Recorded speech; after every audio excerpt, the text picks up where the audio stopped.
Ariketa honetan, lehenengo datua da karbono dioxidoaren formazio entalpia, gero ur likidoaren formazio entalpia, eta butanoaren formazio entalpia emoten dira. Idatziko ditugu datu hauek era honetan. Delta H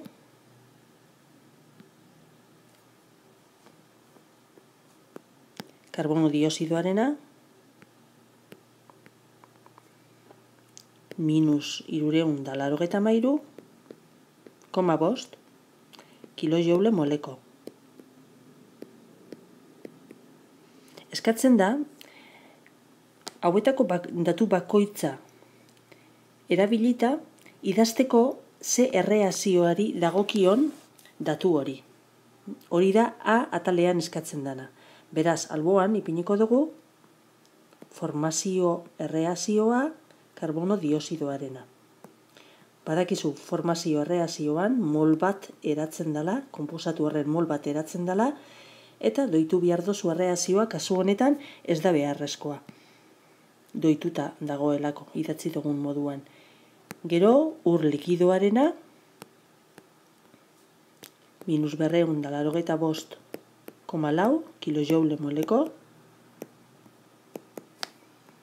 eta idazten dugu albuan, formazioa orduan ur likidoarena. Ur mol bat formatzeko, hidrogeno eta oxigeno elementuak konbinatzen dira, eta ur likidoa ematen dute. Eta azkenik, ematen da formazio entalpia butano gasarena. Eta datu hori da -124,7 kilojoule moleko. Orduan idatziko dugu, mol bat butano eratzeko konbinatu behar diren elementuak dira karbono solidoa, grafitoa, eta hidrogeno gasa. Eta horrela lortzen da mol bat butano. Beraz, 4 ipini behar dugu hemen eta 5 hemen. Datu hauek erabilita, eskatzen da zein dan butanoaren errekuntza beroa. Orduan, idatziko dugu zein dan errekuntza butanoarena. Butanoaren errekuntza da butano gehi oxigeno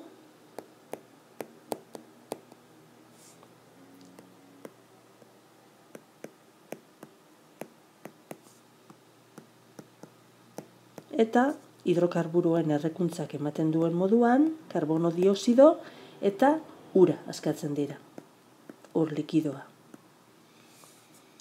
Hemen 4 bat jarri behar dugu, gero hidrogenoaren doiketak esaten digu hor 5 bat ipini behar dugula, eta eskuinean 4 bider 2 8 gehi 5 oxigeno daude, beraz 13 oxigeno agertzeko, oxigenoaren aurrian 13 erdi ipintzen dugu. Eskatzen da, erreakzio honen, errekuntza edo erreakzio honen, R dituko diogu, errekuntza da, baina beste edozein erreakzioari be R aldiogu ipini, Gesen legearen arabera, Gesen ondorioz, dakigu, batu behar ditugula formazio entalpiak produktu guztienak, biderkatuta euren koefiziente estequiometrikoarekin, ken bardin egin behar dugu, baina erreaktiboak ipinita. Orduan, emandako datuak ordezkatuta, izango dugu 4 bider -383,5 gehi 5 bider -285,4 ken, eta hemen gako honen barruan ipiniko dut formazio entalpia butanoarena bider bat, hau da -124,7 gehi 13 erdi bider formazio entalpia oxigenoarena, eta hori elementua denez badakigu 0 dela. Eragiketak eginda, emaitzak ematen du, minus 2876,3 kilojoule moleko. Bueno, aztertuko dugu zein dan balio honen esan nahia. Hau da, errekuntza entalpia. Honek esan nahi du, butano mol bat erretzen denean, askatutako beroa dala 2876,3 kilojoule. Hori izan da B atalean eskatutakoa. C atalean eskatzen da 50 litro ur berotu nahi badira.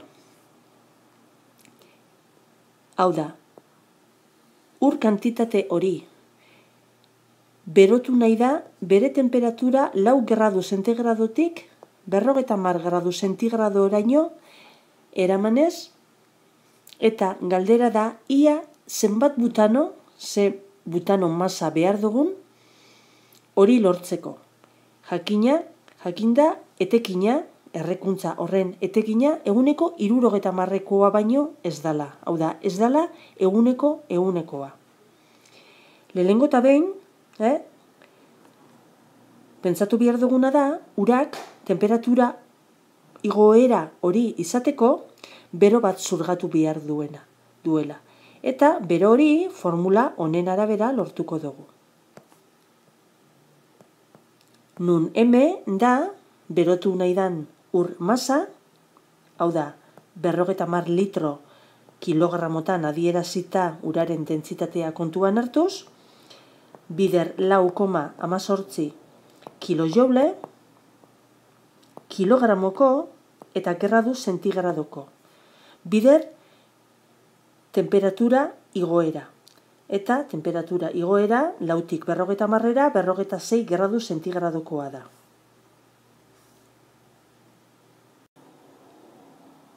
Honela lortzen dugu, urak zurgatu behar duen beroa dela 9.614 kilojoule. Hori da, urak zurgatu behar duen beroa, baina hori izango da errekuntzan askatu behar dana. Hau da, hori da beharrezkoa dugun beroa. Guk aurreko atalean lortu dugun entalpiak zera dio. Berriro ipiniko dugu hemen entalpia horren balioa.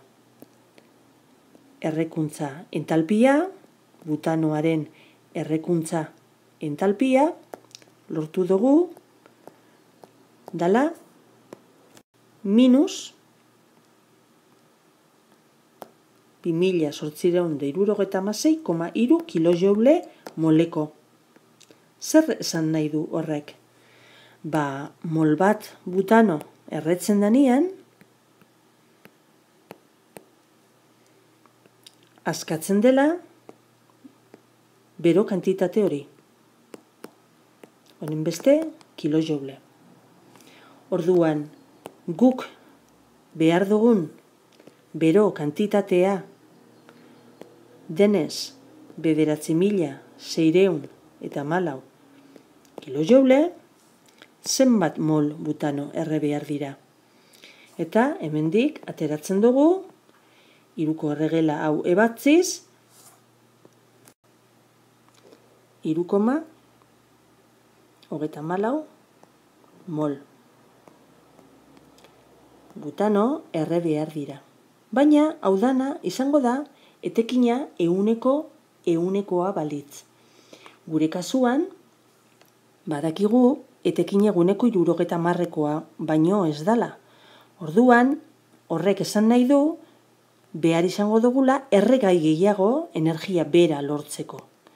Horregaitik, biderkatu behar dugu, 100 zati 70 zatikiarekin. Eta emaitza da, 4,77 mol butano erre behar direla. Etekinaren kontu hau egin dezakezu beste modu batera. Hiruko erregelan, ipini dugun tokian, mol batek, hemen, mol butano batek, honen besteko beroa askatzen duela bere errekuntzan, hor bertan ere egin dezakegu biderkatu hori 0,70ekin. Zergaitik? Errekuntzan baten, kasu honetan butanoaren errekuntzan, butanoa oxigenoarekin erretzen denean eta ematen duenean karbono dioxido eta uraz gain ematen du beroa, hain zuzen ere 2876,3 kilojoule horiek, hori da ematen duen beroa, etekinak egiten duena da eskuineko atalean, hau da produktuetan, hau da ekoiztutako guztia ez dala 100% gertatzen. Hau da, hemengo koefiziente guztiak biderkatuta daudela 0,70ekin.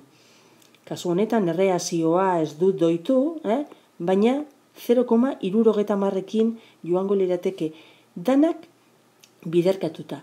Eta beroa ere bai. Horregaitik, hiruko erregelan egiten badozu, hemen esan dugun moduan 0,70ekin biderkatu, lortuko zendun emaitza hori, azkenian izango litzateke zuzenean hau. Bi eratara egin dugu, zuk erabili ulergarrien ikusten dozuena. Bakarri faltatzen zaigu, molak gramotara pasatzea, masa molarra kontuan hartuta, eta masa molar hori 58 dela kontuan hartuta, geratzen da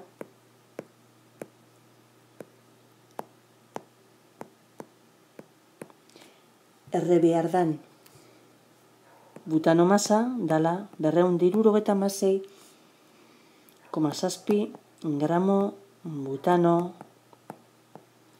erre behar dira lortzeko aipatu den temperatura igoera hori.